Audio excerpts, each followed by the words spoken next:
장례식장 문이 열리는 순간 모든 촛불이 일제히 흔들렸습니다. 문을 열고 들어온 사람은 평소에도 자주 마주치던 얼굴이었습니다. 그런데 그날만큼은 달랐습니다. 가슴속에서 이상한 떨림이 일었습니다. 마치 오래 잃어버렸던 무언가를 찾은 것 같은 느낌이었습니다. 그를 보는 순간 어젯밤 꿈이 떠올랐습니다. 영씨가 형한테 인사해야지. 그때는 몰랐습니다. 어머니가 긴 생을 마감하시면서 저에게 선물을 주고 떠났다는 것을. 안녕하세요. 저는 경기도 외곽에 사는 김영식입니다. 나이는 70이 넘었고 대학병원 행정직에서 은퇴한 지 벌써 10년이 되어 가네요. 오늘은 저의 인생에서 가장 극적인 만남에 관한 이야기를 들려드리고자 합니다. 어머니의 마지막 순간은 생각보다 평화로웠습니다. 98세의 긴 삶을 마감하는 순간에도 어머니의 얼굴은 고요했습니다. 의사가 병실 문을 조용히 두드렸습니다. 창가에 서 있던 저를 향해 말했습니다. 김 선생님, 이제 시간이 얼마 남지 않은 것 같습니다.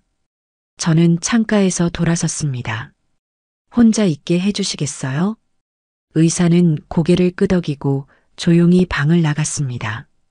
저는 어머니의 침대 옆에 앉았습니다. 한평생 자식을 위해 헌신하신 어머니의 주름진 손을 조심스럽게 잡았습니다. 어머니의 눈이 천천히 떠졌습니다. 생의 마지막 순간에도 그 눈빛은 깊고 따뜻했습니다. 영식아. 어머니의 목소리는 바람 같았습니다. 영호. 저는 숨을 깊게 들이마셨습니다. 어머니가 평생 그리워하신 이름이었습니다. 6.25 전쟁통에 잃어버린 큰아들. 저는 태어나기 전이라 헤어진 형을 한 번도 만나본 적이 없었습니다. 어머니, 이제 그만 쉬세요. 하지만 어머니는 마치 마지막 힘을 모으듯 제 손을 꽉 쥐셨습니다. 그 힘에 놀랐습니다. 너무 보고 싶어, 영호. 그것이 어머니의 마지막 말이었습니다. 소나기의 힘이 쓰러지고 모니터에 긴 경고음이 울렸습니다. 창밖으로 비치는 새벽 햇살이 어머니의 평온한 얼굴을 비추었습니다. 시계는 아침 5시 23분을 가리키고 있었습니다. 저는 한동안 그 자리에 앉아 어머니의 손을 잡고 있었습니다. 의사가 다시 들어왔고 간호사들이 분주하게 움직였지만 저는 그저 멍하니 어머니의 얼굴을 바라봤습니다. 몇십 년 동안 저를 보살펴 주신 분이 이제는 없다는 현실이 실감나지 않았습니다. 장례 준비는 생각보다 빨리 끝났습니다. 어머니는 살아생전에 모든 것을 준비해 두셨습니다. 마치 이 순간을 예견하고 계셨던 것처럼 장례식장부터 비용까지 모든 것이 정리되어 있었습니다. 저는 그저 어머니의 마지막 가는 길을 지켜볼 준비만 하면 되었습니다. 장례식 첫날 밤. 밤이 깊어갈수록 조문객은 줄어들었고 마침내 저 혼자만 남았습니다. 장례식장의 형광등 불빛 아래 어머니의 영정 사진을 바라봤습니다. 70대 중반쯤에 찍은 사진이었는데 그때도 어머니는 참 단정하셨습니다. 피로가 몰려왔습니다. 병원에서 어머니를 간호하며 거의 잠을 자지 못했던 날들이 쌓여 이제야 몸이 무너지는 듯 했습니다. 장례식장 한쪽에 마련된 간이 침대에 누웠습니다. 천장을 바라보며 어머니와의 추억들을 하나둘 떠올렸습니다. 어머니는 제가 어릴 때부터 항상 형이라는 존재를 이야기해 주셨습니다. 제 방 옆에는 항상 비어있는 방 하나가 있었고 어머니는 그곳을 영호방이라고 불렀습니다. 마치 언젠가는 돌아올 것처럼 말입니다. 청소년기에 접어들면서는 어머니의 이런 행동에 짜증을 내기도 했습니다. 어머니, 이제 그만하세요. 형은 돌아오지 않을 거예요. 라고 말한 적도 있었습니다. 그럴 때마다 어머니의 눈에는 깊은 상처가 스쳤고 지금 생각하면 후회스럽습니다. 시간이 흐르면서 저도 어머니의 마음을 조금씩 이해하게 되었습니다. 특히 제가 병원에 취직하고 수많은 환자와 가족들의 사연을 접하게 되면서 어머니의 행동이 단순한 집착이 아니라 깊은 모성애에서 비롯된 것임을 알게 되었습니다. 어머니에게는 영호가 항상 살아있는 아들이었던 것입니다. 그런 생각들을 하면서 어느새 저는 어머니 영정사진 옆에서 잠이 들었고 이상한 꿈을 꾸었습니다. 어머니가 젊은 모습으로 나타났습니다. 20대 초반쯤 되었을까요? 고운 한복을 입은 어머니는 두 아이의 손을 잡고 있었습니다. 한 아이는 분명 어린 시절의 제 모습이었고 다른 한 아이는 제가 본 적 없는 남자아이였습니다. 하지만 그 아이가 제 형이라는 것을 직감적으로 알 수 있었습니다. 꿈속에서 우리는 화창한 봄날, 벚꽃이 만발한 공원을 걷고 있었습니다. 어머니는 환하게 웃으며 두 아들의 손을 꼭 잡고 있었습니다. 그러다 갑자기 어머니가 저를 바라보며 말했습니다. 영식아, 형한테 인사해야지. 꿈속에서 저는 형이라는 아이를 바라보려 했지만 그의 얼굴은 안개처럼 흐릿했습니다. 마치 오래된 사진이 흐려지듯 그의 얼굴은 명확하게 보이지 않았습니다. 그런데 갑자기 하늘이 어두워졌습니다. 맑던 하늘에 검은 구름이 몰려왔고 멀리서 폭격 소리가 들렸습니다. 공원에 있던 사람들이 달리기 시작했고 혼란스러운 상황 속에서 어머니의 손에서 형의 손이 떨어졌습니다. 영호야, 어머니의 절규가 들렸습니다. 아이는 사람들 속으로 휩쓸려 사라졌고 어머니는 제 손만 꼭 붙잡은 채 울부짖었습니다. 그 모습이 너무 생생해서 가슴이 아팠습니다. 어머니의 얼굴에는 절망과 공포가 가득했습니다. 저는 어머니를 위로하고 싶었지만 꿈속에 저는 그저 어린아이였고 무슨 일이 일어났는지 이해할 수 없었습니다. 그런데 이상하게 다시 바라본 어머니의 얼굴에 미소가 가득했습니다. 평온해 보였고 마치 오랫동안 기다렸던 순간이 드디어 온 것처럼 기쁨이 묻어났습니다. 오래 기다렸지? 곧 만나게 될 거야. 어머니가 미소 지으며 말씀하셨습니다. 그때 저는 잠에서 깼습니다. 식은땀을 흘리며 벌떡 일어났습니다. 가슴이 터질 듯이 뛰었고 이상한 예감이 온몸을 휘감았습니다. 단순한 꿈이라기에는 너무 생생했습니다. 마치 어머니가 저에게 무언가를 말씀하려 하신 것 같았습니다. 그 꿈은 어쩌면 어머니의 생애 마지막 메시지였을지도 모른다는 생각이 들었습니다. 간이 침대에서 일어나 창가로 걸어갔습니다. 이른 새벽이었지만 하늘은 이미 밝아오고 있었습니다. 마치 오늘 무언가 중요한 일이 일어날 것 같은 예감이었습니다. 날이 밝자 가족, 친지, 그리고 어머니의 오랜 지인들이 하나둘 모여들었습니다. 저는 영정 앞에 서서 조문객들을 맞이했습니다. 모두가 슬픔에 잠긴 얼굴로 위로의 말을 건넸지만 저는 여전히 꿈에서 깨어난 후에 그 이상한 느낌에서 벗어나지 못했습니다.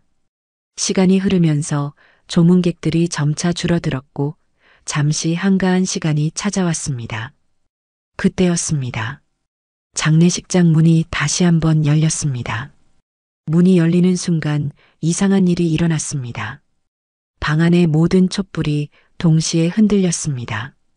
아무도 창문을 열지 않았고 바람이 불 이유가 없었는데도 말입니다. 그리고 그가 들어왔습니다. 박영수 교수님이었습니다. 병원에서 오랫동안 알고 지낸 분이었습니다.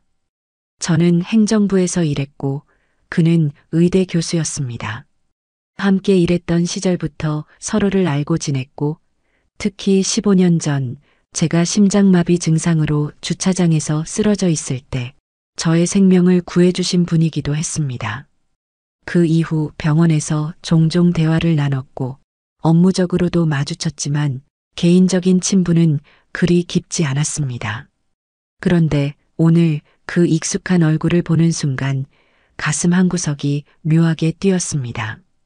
마치 오랫동안 찾아 헤매던 누군가를 마주한 것 같은 느낌이었습니다. 그것은 이성적인 생각이라기보다는 본능적인 느낌에 가까웠습니다. 박 교수님은 검은 정장을 단정하게 차려입고 천천히 걸어왔습니다. 흰 머리카락은 단정하게 빗어 넘겼고 깊은 주름이 있는 얼굴에는 여전히 지혜가 느껴졌습니다. 그런데 오늘은 어쩐지 그의 눈에 슬픔이 깃들어 있는 것 같았습니다. 단순히 장례식에 온 슬픔이 아니라 더 깊고 오래된 슬픔 같았습니다. 저는 그를 맞이하기 위해 몇 걸음 앞으로 나갔습니다. 평소였다면 그저 가볍게 고개를 숙여 인사하고 와주셔서 감사합니다라고 형식적인 말을 건넸을 것입니다. 하지만 오늘은 마치 몸이 저절로 움직이는 것처럼 느껴졌습니다. 박 교수님, 오셨군요. 제 목소리가 떨렸습니다. 이유를 알 수 없었습니다. 그냥 평범한 인사를 하려 했는데 목소리에 감정이 실려 나왔습니다. 김 선생, 삼가 고인의 명복을 빕니다. 박 교수님은 정중하게 말했습니다. 그의 목소리는 여전히 깊고 따뜻했습니다. 그런데 그가 악수를 청하는 순간 저는 두 손으로 그 손을 꼭 붙잡았습니다. 마치 놓치면 안 될 무언가를 붙잡는 것처럼 말입니다. 이런 행동은 평소의 제 모습이 아니었습니다. 박 교수님은 제 행동에 당황한 기색이 역력했습니다. 그가 살짝 손을 빼려 했지만 저는 마치 무의식적으로 그의 손을 더 꽉 쥐었습니다. 순간 우리 눈이 마주쳤고 저는 그의 눈 속에서 무언가를 찾으려 했습니다. 그리고 어머니의 눈빛과 비슷한 무언가를 발견했습니다. 감사합니다. 장례식에 와주셔서 겨우 이 말을 끝내고 나서야 저는 그의 손을 놓았습니다. 박 교수님은 잠시 어색한 표정을 지으며 정중히 고개를 숙였습니다. 그런 다음 무언가 말을 더 하려다 그만두고 어머니의 영정 앞으로 걸어갔습니다. 저는 그가 영정 앞에 서는 모습을 지켜봤습니다. 평소 알던 박 교수님은 감정을 잘 드러내지 않는 분이었습니다. 그런데 오늘은 달랐습니다. 그는 어머니의 영정 앞에 서서 유난히 오래 묵념을 했습니다. 마치 깊은 생각에 잠긴 듯 했습니다. 그의 눈은 영정 사진에 고정되어 있었고 무언가를 기억해내려는 듯 눈썹을 살짝 찌푸렸습니다. 그러다 박 교수님이 중얼거리듯 말했습니다. 어디서 많이 뵌 분 같기도 하고 인상이 참 좋으세요. 그 말에 저는 심장이 멎는 듯한 느낌이 들었습니다. 박 교수님이 제 어머니를 본 적이 있을 리가 없었습니다. 교수님, 저희 어머니를 아셨나요? 제 질문에 박 교수님은 마치 꿈에서 깨어난 듯 고개를 흔들었습니다. 아니, 그냥 어딘가 익숙한 얼굴이라고 해야 할까요? 이상하게 마음이 편안해지는 느낌입니다. 그리고는 스스로 자신의 말에 당황한 듯 급히 덧붙였습니다. 실례했습니다. 적절치 못한 말을 했네요. 아닙니다. 오히려 그 말이 위로가 됩니다. 장례식이 진행되는 내내 저는 이상하게도 박 교수님의 존재가 크게 느껴졌습니다. 다른 조문객들이 오고 가는 와중에도 그의 존재만 유독 눈에 띄었습니다. 모든 절차가 끝나갈 무렵 우리는 장례식장 한쪽 조용한 곳에 앉게 되었습니다. 다른 조문객들은 대부분 떠났고 장례식장에는 저와 박 교수님 그리고 몇몇 직원들만 남아 있었습니다. 오늘 교수님이 오실 줄은 몰랐습니다. 글쎄요. 저도 무언가에 이끌려온 것 같은 느낌이었습니다. 박 교수님의 말에 또다시 가슴이 뛰었습니다. 어젯밤 꿈에서 어머니가 곧 만나게 될 거야라고 하셨고 오늘 아침부터 계속 누군가를 기다리는 듯한 느낌이 들었습니다. 그 누군가가 박 교수님이었던 것일까요? 어머니는 어떤 분이셨나요? 갑작스러운 그의 질문에 저는 잠시 생각에 잠겼습니다. 네, 정말 좋은 분이셨습니다. 그런데 항상 무언가 슬픔을 간직한 분이기도 했습니다. 전쟁 때 많은 것을 잃으셨거든요. 전쟁이요? 네, 어머니는 6.25 피난민이셨습니다. 북청에서 피난 오셨다고 하셨어요. 남편과 큰아들을 전통통에 잃으셨습니다. 제 말을 듣는 박 교수님의 표정이 미묘하게 변했습니다. 마치 무언가를 떠올리는 것 같았습니다. 그러셨군요. 많이 힘드셨겠습니다. 그의 목소리에는 진심 어린 동정이 느껴졌습니다. 교수님은 혹시 가족이 있으신가요? 늘 궁금했습니다만 직접 여쭤볼 기회가 없었네요. 사실 이런 질문은 평소에는 감히 할 수 없었을 것입니다. 박 교수님은 사생활에 대해 매우 비밀스러운 분이었고 병원에서도 그의 가족사에 대해 아는 사람이 거의 없었습니다. 하지만 오늘은 어쩐지 그런 질문을 해도 괜찮을 것 같은 분위기였습니다. 박 교수님은 잠시 침묵했습니다. 그리고 천천히 입을 열었습니다. 저는 가족이 없습니다. 어릴 때 입양되었거든요. 제 심장이 빠르게 뛰기 시작했습니다. 입양이라는 단어가 귀에 울렸습니다. 입양이요? 네, 제 기억으로는 전쟁 고아였던 것 같습니다. 그때 제가 몇 살이었는지 어디 출신인지는 정확히 모릅니다. 숨이 막혔습니다. 이 우연의 일치가 단순한 우연일까요? 어머니가 그토록 찾아 헤매던 아들이 병원에서 오랫동안 알고 지내던 박 교수님이었을 가능성이 있을까요? 그럼 원래 성함은요?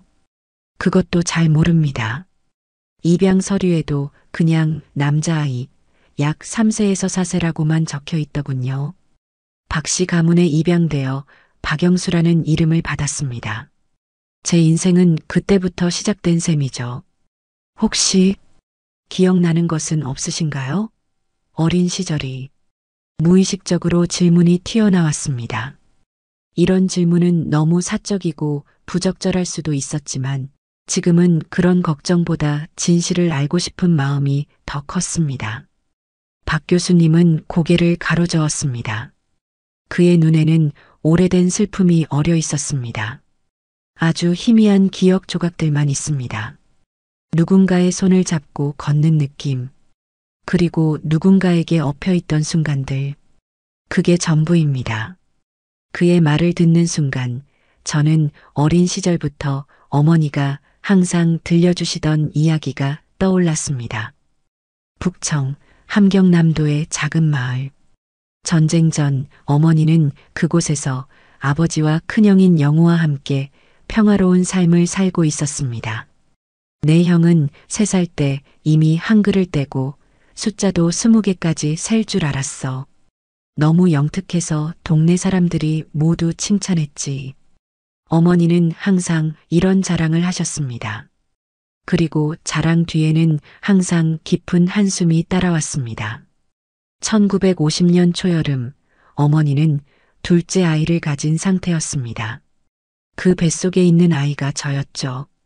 어머니의 배는 불러와 있었고 가족들은 새 식구를 맞이할 준비로 분주했습니다. 그러나 그 아름다운 순간은 오지 않았습니다. 1950년 6월 25일 전쟁이 시작된 것입니다. 이후 12월 추운 겨울 어머니와 아버지는 공산 정권을 피해 피난을 결심했습니다. 배가 불러있던 어머니는 행동이 느렸고 아버지가 큰형을 업고 어머니를 부축하며 피난길에 올랐습니다. 북청에서 목적지인 함흥까지 가는 길은 험난했습니다. 눈이 내리는 혹독한 추위 속에서 좁은 산길로 수많은 사람들이 한꺼번에 몰렸고 종종 전투기의 폭격 소리가 들려왔습니다. 그 추위는 말로 표현할 수 없었어. 사람들이 길가에서 쓰러지는 것을 보았지. 우리는 운이 좋았어. 아버지가 강인했거든. 그렇게 우리 가족은 마침내 함흥에 도착했습니다. 그곳에서 미군 배를 타고 남한으로 내려갈 예정이었습니다. 하지만 그곳에서 더 큰 혼란이 기다리고 있었습니다. 중공군이 빠르게 남하하고 있다는 소식에 수많은 피난민들이 항구로 몰려들어 모든 사람들이 배를 탈 수 없는 상황이었습니다. 어머니와 아버지는 다행히 배에 탑승할 기회를 얻었습니다. 하지만 바로 그때 비극이 찾아왔습니다. 어머니와 아버지가 배에 오르려던 순간 갑자기 공습 경보가 울렸고 사람들이 패닉 상태에 빠졌습니다. 아버지는 한 손으로 큰 형을 꼭 안고 다른 손으로는 어머니의 손을 꼭 잡고 있었습니다. 그런데 그 혼란 속에서 어머니와 아버지의 손이 떨어지고 말았습니다. 임신한 상태였던 어머니는 사람들에게 밀려 넘어졌고 정신을 잃었습니다. 깨어났을 때는 이미 군함에 실려 있었고 아버지와 큰형은 보이지 않았습니다. 영호야. 어머니의 절규가 사람들의 아우성 속에 묻혔습니다. 어머니는 그 후 며칠 동안 배 위에서 눈물로 밤을 지새웠습니다. 배는 이미 남쪽으로 향하고 있었고 돌아갈 방법은 없었습니다. 남편과 아들을 잃은 어머니는 절망에 빠졌습니다. 유일한 희망은 아버지가 큰형을 데리고 다른 배를 타고 남쪽으로 왔을지도 모른다는 것이었습니다. 배는 결국 부산에 도착했고 어머니는 그곳에서 피난민 수용소에 머물게 되었습니다. 그곳에서 어머니는 매일같이 다른 피난민 수용소와 항구를 돌아다니며 아버지와 큰형을 찾았습니다. 하지만 수십만 명의 피난민 속에서 두 사람을 찾기란 불가능에 가까웠습니다. 그렇게 석 달이 지나고 어머니는 부산의 작은 병원에서 저를 낳았습니다. 그리고 새로 태어난 저에게 영식이라는 이름을 지어주었습니다. 형의 이름 영호에서 영을 따와 형제임을 나타내고 싶었던 것입니다. 그날 어머니는 저를 안고 울었다고 합니다. 새 생명의 탄생이 기뻤지만 다른 한편으로는 이 아이가 아버지와 형을 만날 수 없다는 사실이 너무 슬펐다고 했습니다. 전쟁이 끝난 후에도 어머니는 가족을 찾기 위해 노력했습니다. 대한적십자사에 가족 찾기 신청을 했고 이산 가족 상봉 프로그램에도 여러 차례 지원했습니다. 하지만 수십 년이 지나도 소식은 없었습니다. 가끔은 어머니가 한밤중에 혼자 울고 계시는 모습을 볼 때가 있었습니다. 그럴 때면 제 마음도 무거워졌습니다. 어머니는 80세가 넘어서도 형에 대한 희망을 놓지 않았습니다. 돋보기를 쓰고 신문을 꼼꼼히 읽으시며 이산 가족 관련 소식을 찾으셨고 TV에서 이산 가족 상봉 장면이 나올 때면 눈물을 흘리셨습니다. 그리고 항상 말씀하셨습니다. 내 형은 살아있어. 엄마는 알아. 그 확신에 찬 눈빛은 마지막까지도 변하지 않았습니다. 어머니는 그렇게 형을 만나지 못한 채 삶을 마감하셨습니다. 그것이 어머니의 가장 큰 한이었을 것입니다. 김 선생님 괜찮으세요? 갑자기 말씀이 없으시네요. 박 교수님의 목소리에 현실로 돌아왔습니다. 그의 눈에는 걱정이 담겨 있었습니다. 그 눈, 어머니가 항상 말씀하셨던 영호의 눈과 닮았을까요? 괜찮습니다, 교수님. 그냥 갑자기 많은 생각이 들어서요. 말을 이어가려는 순간 박 교수님이 먼저 이야기를 꺼냈습니다. 죄송합니다. 저는 이만 다른 일정이 있어서요. 다음에 또 뵙겠습니다. 그렇게 박 교수님은 고개를 숙여 인사하고 자리를 떠났습니다. 박 교수님이 떠난 후 장례식장은 더욱 적막해졌습니다. 몇몇 지인들이 남아 저를 위로했지만 제 생각은 온통 박 교수님에게 가 있었습니다. 마지막 조문계까지 떠난 후 저는 어머니의 영정 앞에 홀로 앉았습니다. 어머니, 오늘 박 교수님을 봤어요. 이상하게도 자꾸 형이 생각나더라고요. 그분이 저의 형이 맞는 걸까요? 영정 속 어머니는 미소 지은 채 대답이 없었지만 왠지 모를 따뜻함이 느껴졌습니다. 장례를 마치고 집으로 돌아오는 길은 유난히 길게 느껴졌습니다. 문을 열고 들어서자 적막한 집안이 저를 맞이했습니다. 어머니가 계시지 않는 집은 더 이상 집 같지 않았습니다. 평생 어머니와 함께 살아온 저에게 이 공간은 이제 단지 벽과 가구만 있는 텅 빈 공간 같았습니다. 어머니의 방문 앞에 서서 잠시 망설였습니다. 문을 열면 어머니가 거기 계실 것 같은 착각이 들었습니다. 하지만 이제는 그곳에 어머니가 없다는 걸 알았습니다. 문을 닫고 제 방으로 향했습니다. 그날 밤 저는 잠을 이룰 수 없었습니다. 베개가 젖도록 울었습니다.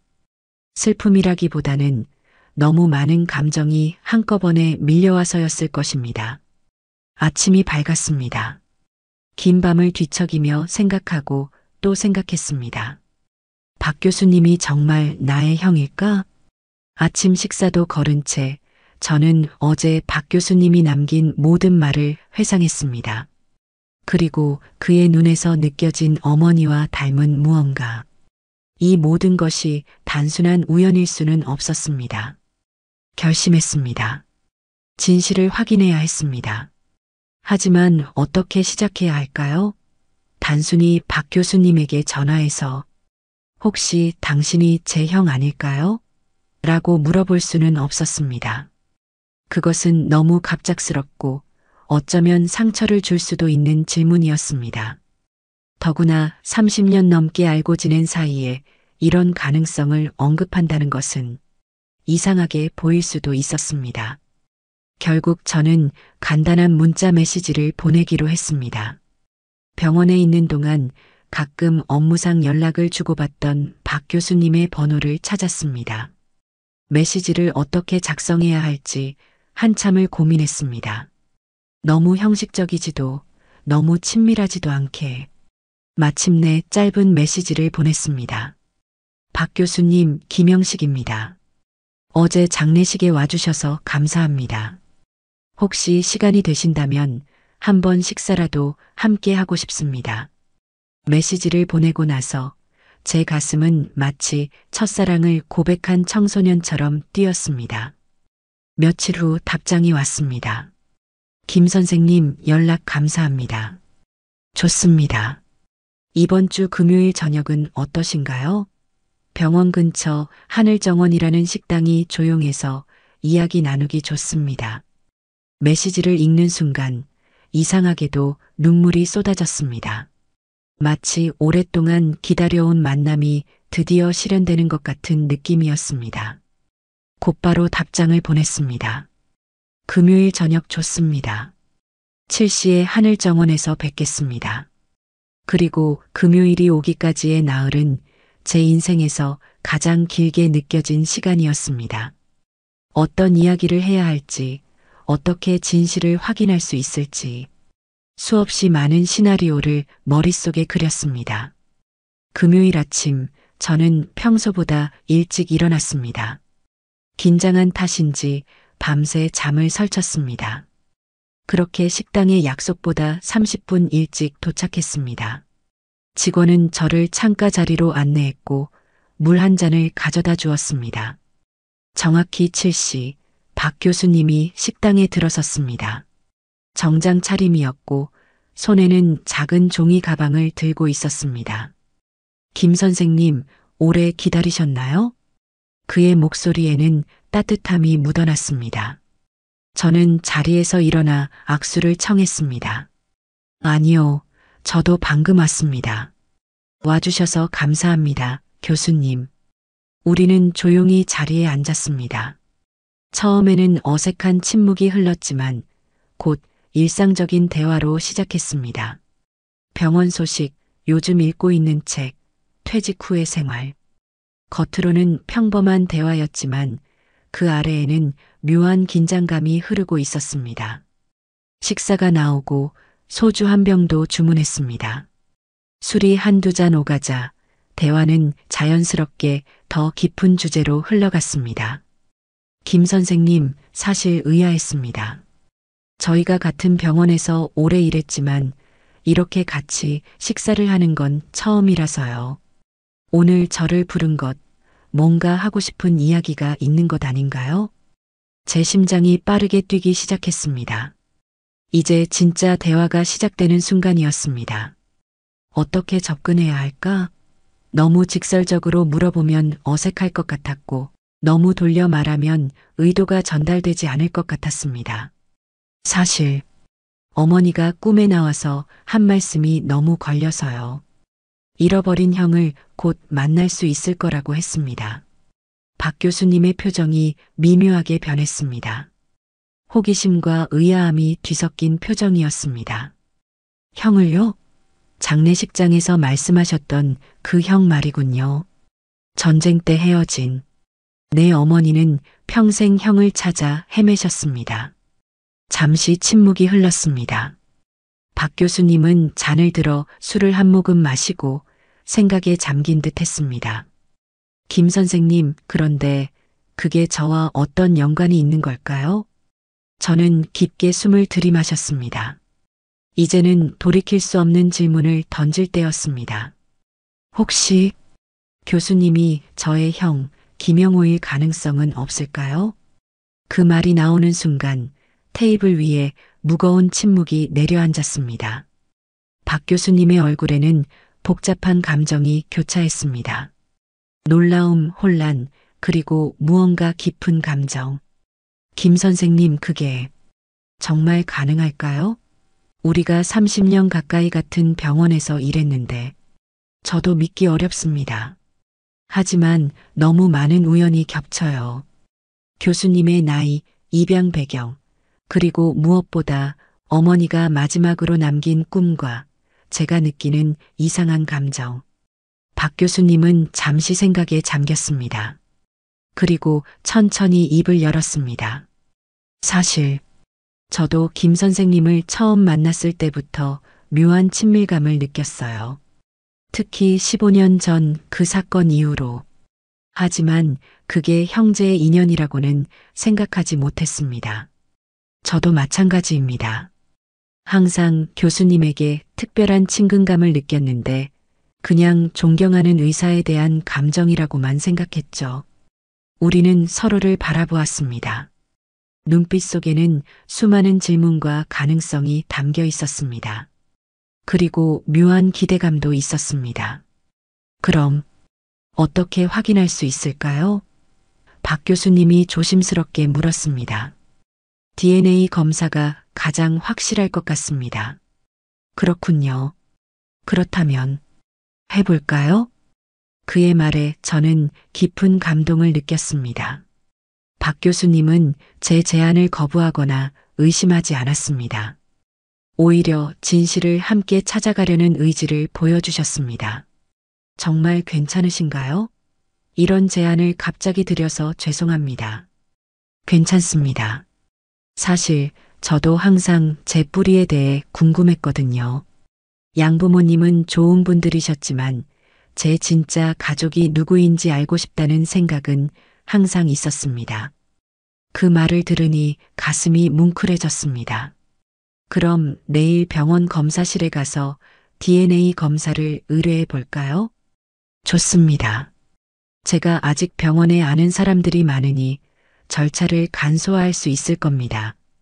그렇게 우리는 다음 날 만나기로 약속했습니다. 식사를 마치고 헤어질 때 박 교수님은 제 어깨를 가볍게 두드렸습니다. 내일 뵙겠습니다. 김 선생님. 그 손길에서 따뜻함을 느꼈습니다. 택시를 타고 돌아오는 길 가슴은 설렘으로 가득했습니다. 내일 어머니의 마지막 소원이 이루어질지도 모른다는 생각에 눈물이 났습니다.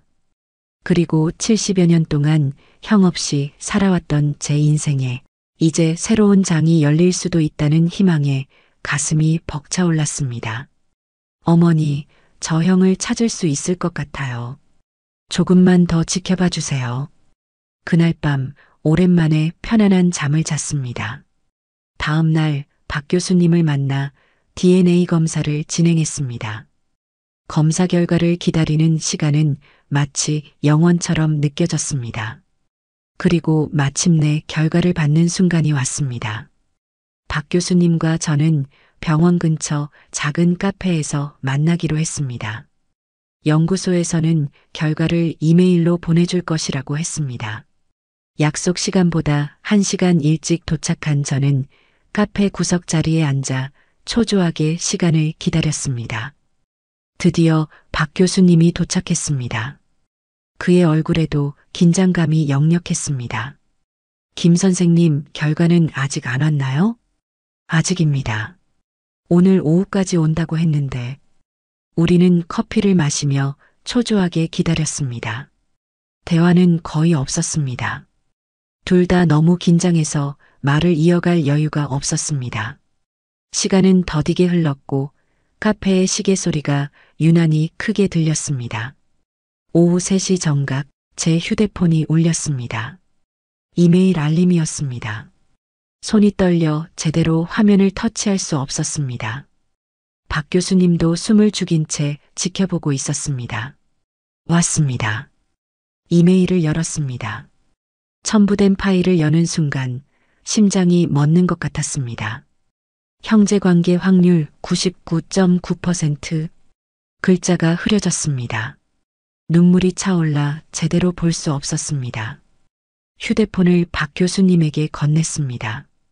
그도 마찬가지로 충격받은 표정이었습니다. 그의 손이 떨리고 있었습니다. 우리가 정말 형제였군요. 박 교수님의 목소리는 떨리고 있었습니다.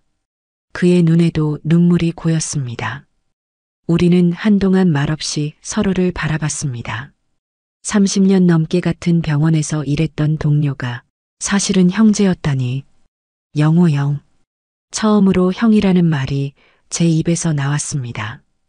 어색했지만 동시에 너무나 자연스러웠습니다.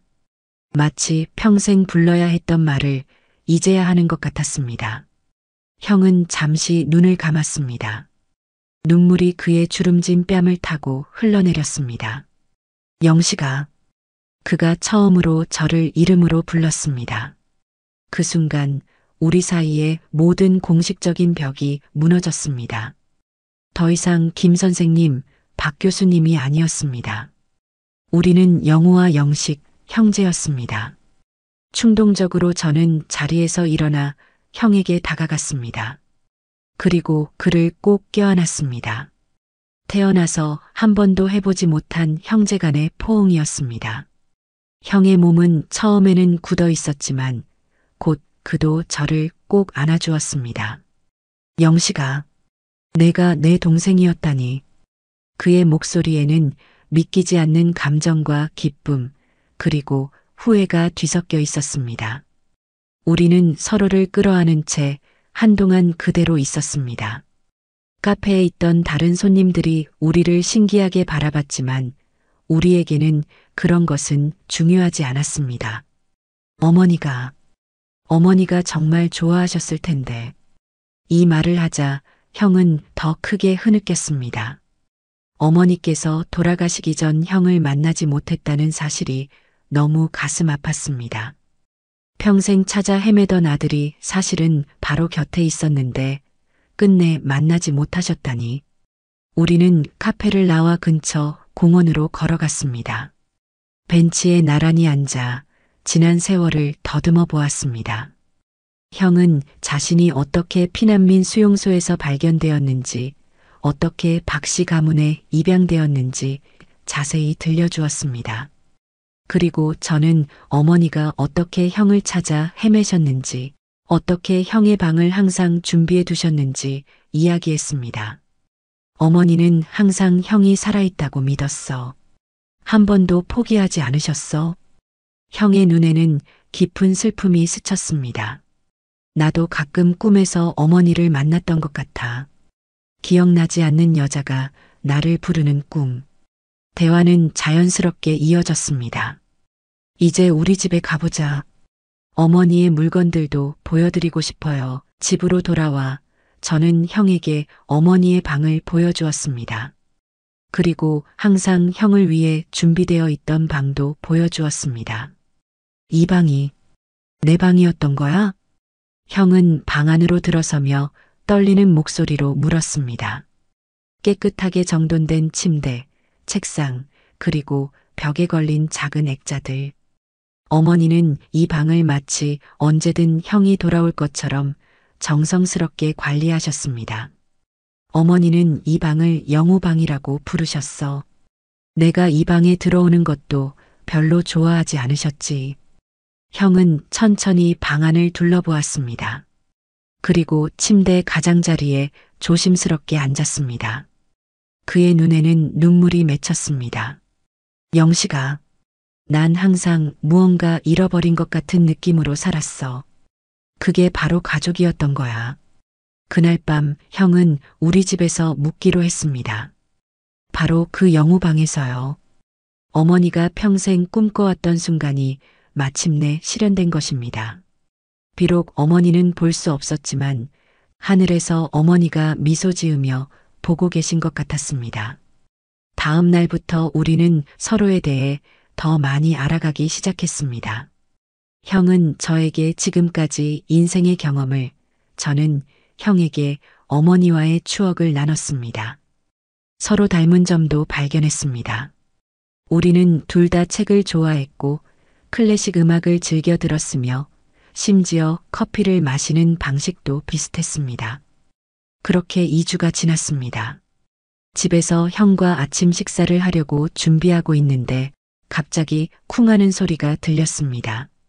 소리가 난 방향으로 달려가 보니 형이 화장실 앞에서 쓰러져 있었습니다. 얼굴은 창백했고 이마에는 식은 땀이 맺혀 있었습니다. 형, 괜찮아요? 형은 대답 대신 배를 부여잡고 신음하셨습니다. 극심한 복통을 호소하며 몸을 웅크리고 있었습니다. 배가 너무 아파. 곧바로 119에 전화를 걸었고 구급차는 10분 만에 도착했습니다. 형은 응급실로 이송되었고 저는 불안한 마음으로 그 뒤를 따랐습니다. 응급실에서 의사들은 신속하게 형을 진찰했습니다. 기본적인 혈액 검사와 복부 초음파를 진행한 후 의사가 저를 불렀습니다. 초기 검사 결과 췌장 부위에 이상 소견이 보입니다. 더 정확한 진단을 위해 CT 촬영과 추가 검사가 필요합니다. 입원하시는 게 좋겠습니다. 형은 곧 입원실로 옮겨졌고 그날 오후에 CT 촬영을 했습니다. 검사 결과를 기다리는 동안 형의 통증은 진통제로 어느 정도 완화되었지만 여전히 불편해 보였습니다. 다음 날 아침 담당 의사가 병실을 찾아왔습니다. 그의 표정은 무거웠습니다. 의사는 침대에 누워있는 형님과 제게 번갈아 시선을 두었습니다. CT 결과 췌장에 종양이 발견되었습니다. 더 정확한 진단을 위해 내시경적 초음파와 조직 검사를 진행하고 싶습니다. 형은 의사였기에 상황의 심각성을 즉시 이해했습니다. 잠시 눈을 감고 깊은 숨을 내쉬었습니다. 전이는요? 형이 차분한 목소리로 물었습니다. 아직 정확히 말씀드리기는 어렵습니다. 추가 검사 후에 더 자세히 알 수 있을 겁니다. 이틀 후 모든 검사가 완료되었고 최종 진단이 내려졌습니다. 담당 의사는 저와 형에게 결과를 설명했습니다. 상태가 좋지 않습니다. CT 결과 췌장에 종양이 발견되었고 이미 주변 조직으로 전이된 상태입니다. 현재로서는 말기 췌장암으로 보입니다. 그 말을 듣는 순간 세상이 무너지는 것 같았습니다. 얼마나 시간이 남았나요? 의사는 잠시 침묵했다가 조심스럽게 말했습니다. 정확히 말씀드리기는 어렵지만 보통 이 정도 상태에서는 3개월에서 6개월 정도로 예상합니다. 물론 치료에 따라 다를 수 있습니다. 3개월에서 6개월. 너무 짧았습니다. 70년 만에 만난 형과 함께할 시간이 고작 몇 달이라니. 미안해, 영식아. 걱정 끼쳐서. 형, 괜찮아요. 다 나을 거예요. 하지만 우리 둘 다 그것이 쉽지 않을 것임을 알고 있었습니다. 형은 의사였고 저도 오랫동안 병원에서 일했기 때문에 췌장암의 예후가 얼마나 좋지 않은지 잘 알고 있었습니다. 다음 날 담당 의사는 자세한 검사 결과와 함께 치료 계획을 설명했습니다.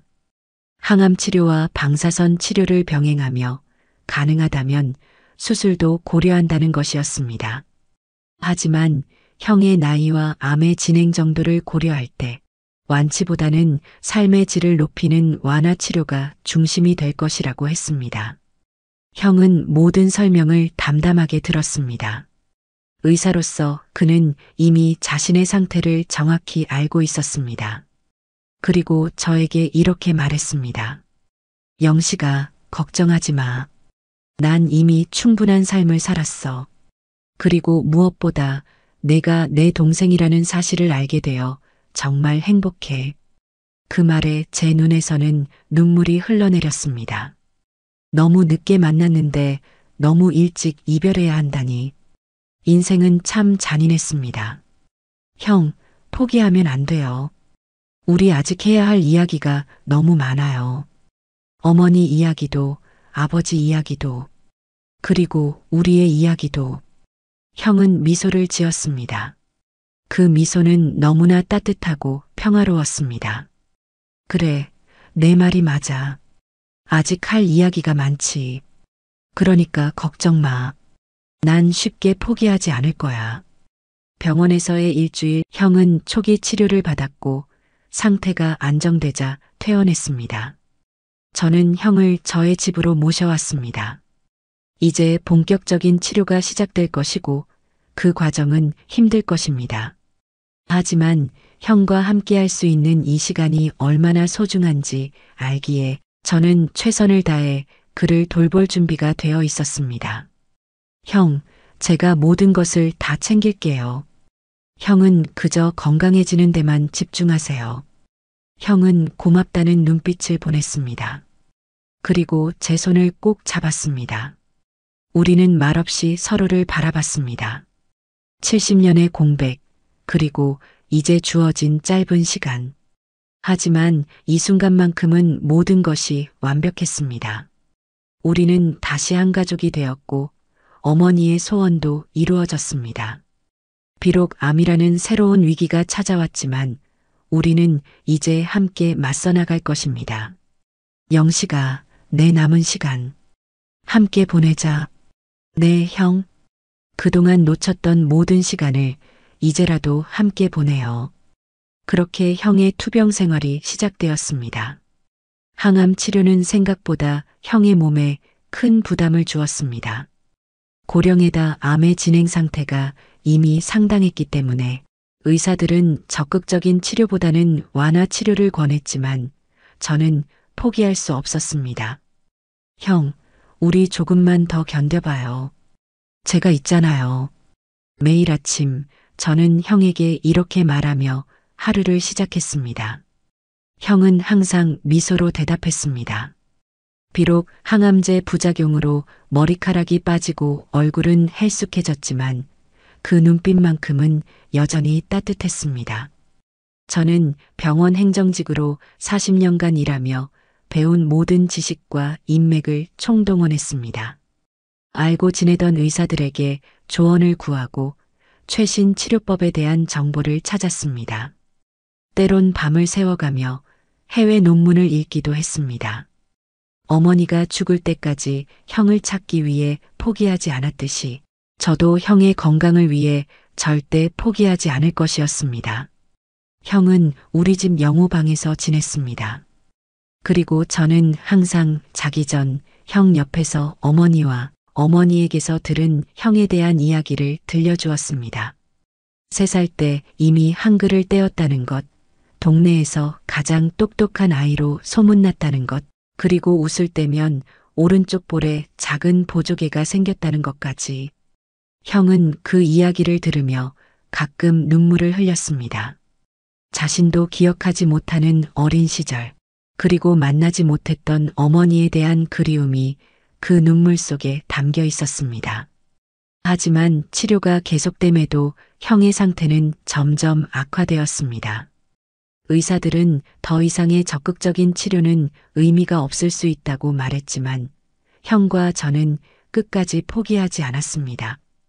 그러던 어느 날 형의 상태가 조금 좋아진 시기, 우리는 특별한 계획을 세웠습니다. 어머니의 묘소를 함께 방문하기로 한 것입니다. 형은 이 일을 위해 며칠 동안 체력을 비축했고 저는 모든 준비를 완벽하게 했습니다. 그날은 맑고 따뜻했습니다. 형을 휠체어에 태우고 천천히 어머니의 묘소로 향했습니다. 산 중턱에 있는 묘소까지 가는 길은 쉽지 않았지만 형은 끝까지 참고 견뎠습니다. 어머니의 묘소 앞에 도착했을 때 형의 눈에는 이미 눈물이 고여 있었습니다.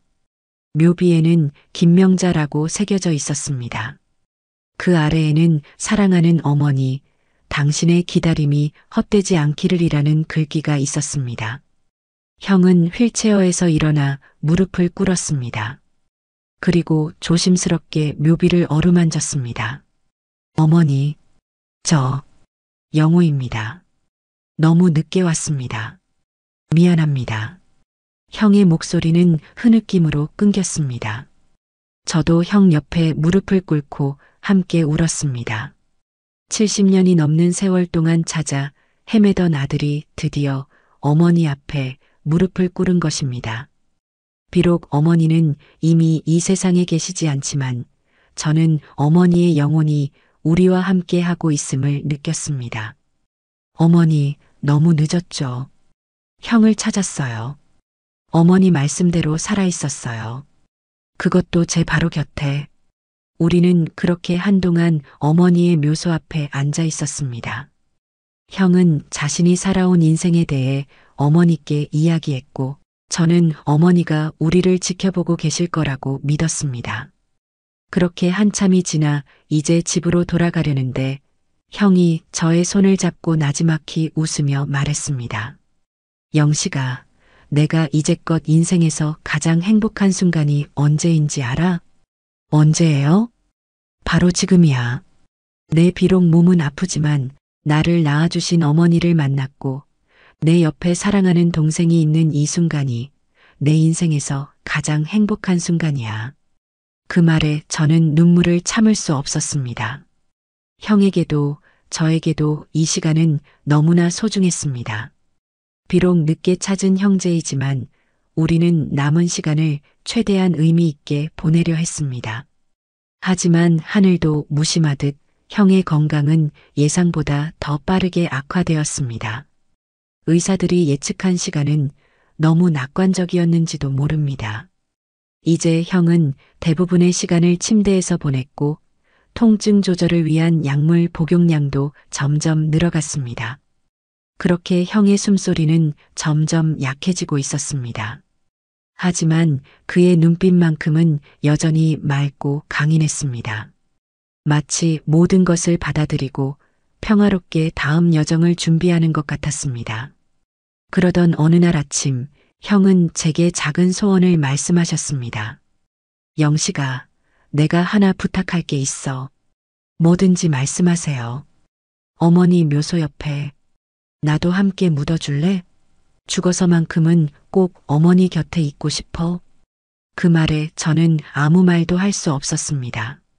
다만 고개를 끄덕이며 형의 손을 꼭 잡았습니다. 형의 마지막 소원, 어머니 곁에 묻히고 싶다는 그 소원은 너무나 당연한 것이었습니다. 우린 가족이니까요. 약속해요, 형. 어머니 바로 옆에 모셔드릴게요. 그러면 두 분이 이제 영원히 함께 하실 수 있을 거예요. 형은 안도의 미소를 지었습니다. 그리고 조용히 눈을 감았습니다. 마치 오랜 여정의 끝에서 평화를 찾은 것처럼 말입니다. 그렇게 형의 병세는 날로 악화되었고 의사들도 마음의 준비를 해야 한다고 했습니다. 그렇게 시간이 흘러 12월 20일, 창밖으로는 눈이 소리 없이 내리고 있었습니다. 방 안은 조용했고 오직 형의 숨소리만이 간간히 들렸습니다. 저는 곁에 앉아 손을 잡고 있었습니다. 갑자기 형의 눈이 떠졌습니다. 그리고 놀랍게도 몇 주 만에 처음으로 침대에 일어나 앉으셨습니다. 그 모습에 저는 깜짝 놀랐습니다. 형, 괜찮아요? 형은 마치 누군가를 보는 듯이 방 안을 둘러보았습니다.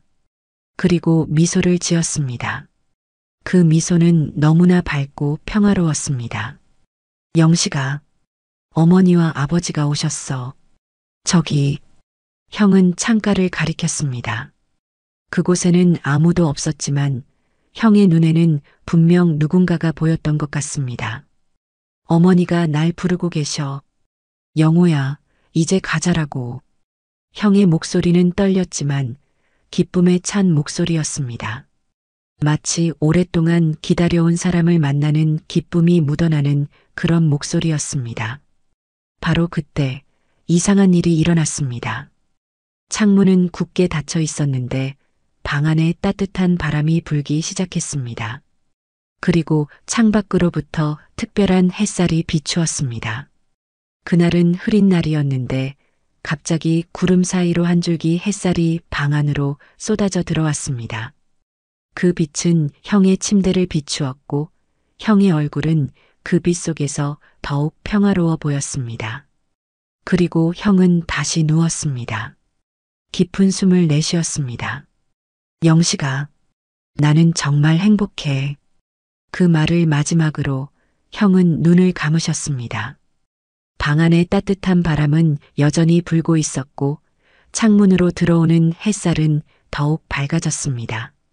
형의 얼굴에는 미소가 번져 있었습니다. 그것은 제가 본 중에 가장 평화롭고 행복한 미소였습니다. 저는 형의 손을 계속 잡고 있었습니다. 점점 차가워지는 손이었지만 그 손에서 전해지는 온기는 여전히 제 가슴을 따뜻하게 했습니다. 그렇게 형은 평화롭게 세상을 떠나셨습니다. 장례는 소박하게 치러졌습니다. 형의 양부모님은 이미 오래전에 돌아가셨고 가까운 친척도 없었기에 주로 병원 동료들과 제가 함께 형을 배웅했습니다. 하지만 그 자리에는 보이지 않는 두 분도 함께하고 계셨을 것입니다. 어머니와 아버지, 그리고 형의 마지막 소원대로 저는 형을 어머니 묘소 바로 옆에 모셨습니다. 새로 세운 비석에는 박영수 김영호라고 새겨졌습니다.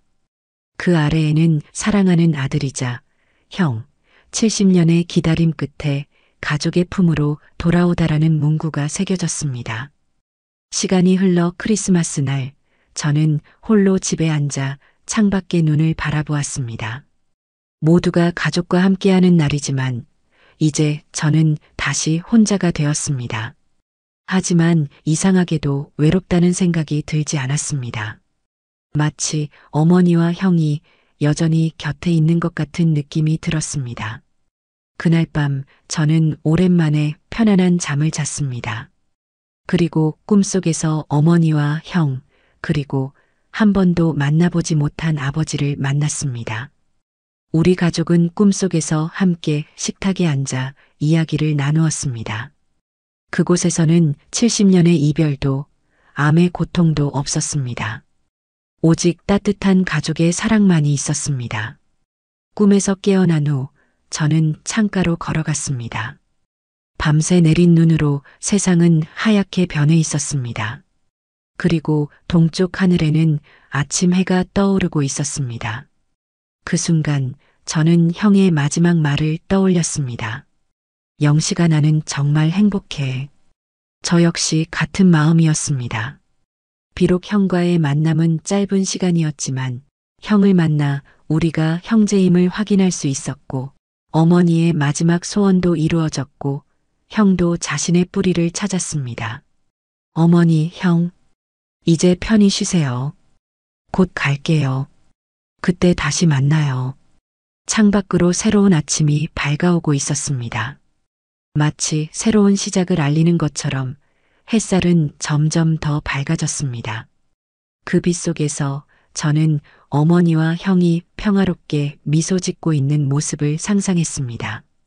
70년의 이별과 3개월의 재회, 그리고 다시 이별. 하지만 이것은 진정한 이별이 아니라 언젠가 다시 만날 것을 약속하는 잠시의 헤어짐이었습니다. 창밖에 새하얀 눈이 아침 햇살에 반짝이고 있었습니다. 마치 형의 미소처럼 눈부시게 빛나고 있었습니다. 그렇게 세월이 흘러 저는 대한적십자사 이산가족찾기 사업부에 자원봉사를 시작했고 어느덧 1년이 지났습니다. 형과의 경험 이후 저는 다른 이산가족들을 돕는 일에 제 남은 인생을 바치기로 했습니다.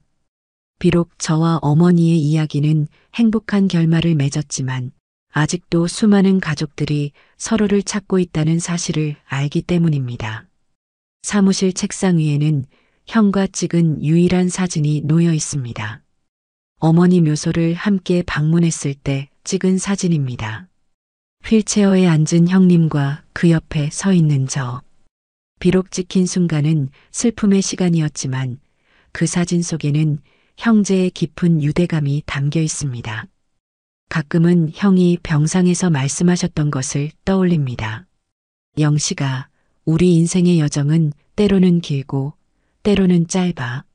하지만 중요한 건 그 여정에서 만나는 사람들과 얼마나 깊이 연결되느냐야. 형과의 짧은 만남은 제 삶을 완전히 바꿔놓았습니다. 70년 동안 몰랐던 형제애를 단 3개월 만에 깊이 경험하게 해준 그 시간은 제 인생에서 가장 소중한 보물이 되었습니다. 창밖으로 봄이 오고 있습니다. 어머니와 형이 잠들어 있는 산자락에도 이제 꽃이 피어날 것입니다. 그곳에 앉아 두 분의 이야기를 나누는 것이 요즘 제 일과가 되었습니다. 어머니에게는 형의 그동안의 인생을, 형에게는 제 일상을 들려드립니다. 그리고 마지막에는 항상 같은 말로 인사를 마무리합니다.